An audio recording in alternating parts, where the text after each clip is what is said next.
నమో నారసింహ సుందరాయ శుభాంగాయ మంగళాయ మహోజసే సింహశైల శ్రీ నృసింహాయ మంగళం అంటూ కూడా నిత్యం లక్షలాది మంది భక్తులు ఆ సింహాద్రినాథుడిని స్మరించి మరి తరిస్తారు. మరి అటువంటి సింహాద్రినాథుడు అత్యంత మహిమాన్వితుడు. ప్రహ్లాదుడు రక్షణార్థం వెలిసిన సింహగిరిపై కొలువున్న సింహాద్రినాథుడు అంటే భక్తులకు ఎనలేని ప్రీతి.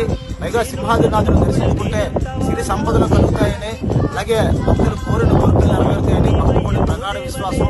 సింహాచలం ఆలయ చరిత్రలో గిరి ప్రదక్షిణ ఉత్సవం అత్యంత ప్రాచుర్యం పొందింది. మరి సింహగిరి 32 కిలోమీటర్ల పొడవునా విస్తరించి ఉంది.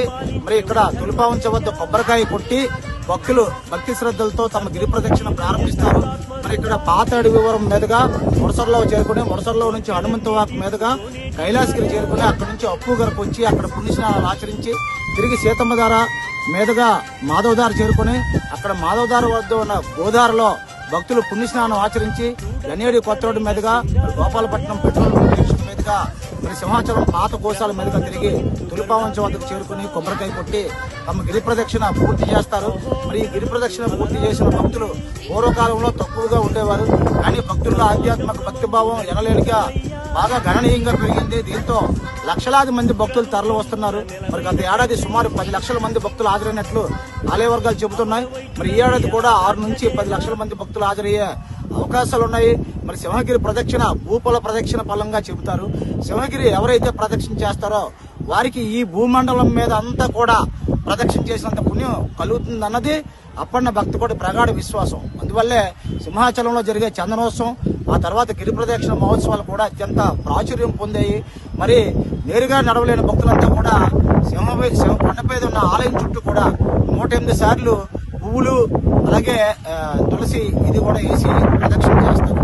కాబట్టి గిరి ప్రదక్షిణకు వచ్చే భక్తులు జాగ్రత్తగా సంయమనం పాటించి జాగ్రత్తలు తీసుకొని మరి సింహగిరి చుట్టూ భక్తి శ్రద్ధలతో ప్రదక్షిణలు పూర్తి చేసినట్లయితే ఆ సింహాద్రినాథుడు మహిమాన్వితులు ప్రతి ఒక్కరి భక్తుల మీద కూడా ఉంటాయి. ఆ స్వామి నేరుగా ఎవరిని ఆగ్రహించింది లేదు.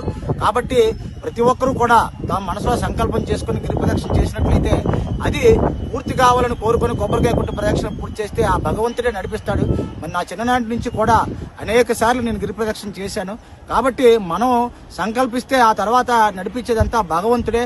కాబట్టి అటువంటి మహిమాన్వితమైన మనం సింహాచలం ఆలయం అంతా కూడా ఇక్కడే మరి చూస్తున్నాం. అలాగే సింహగిరి పైన ఎత్తైన పర్వతాలు కూడా ఉన్నాయి. మరి కైలాసగిరి వరకు కూడా ఈ పర్వతం విస్తరించి ఉంది. అటువంటి పర్వతం చుట్టూ కూడా తిరగడం మనకు అత్యంత మహిమాన్వితం. కాబట్టి భక్తులంతా కూడా గిరి ప్రదర్శనలో పాల్గొనండి, అలాగే తగు జాగ్రత్తలు తీసుకోనండి. ఎక్కడైనా సరే అవసరమైతే మీకు స్వచ్ఛంద సేవలు అలాగే ఆలయ వర్గాలు అందిస్తున్న సేవలు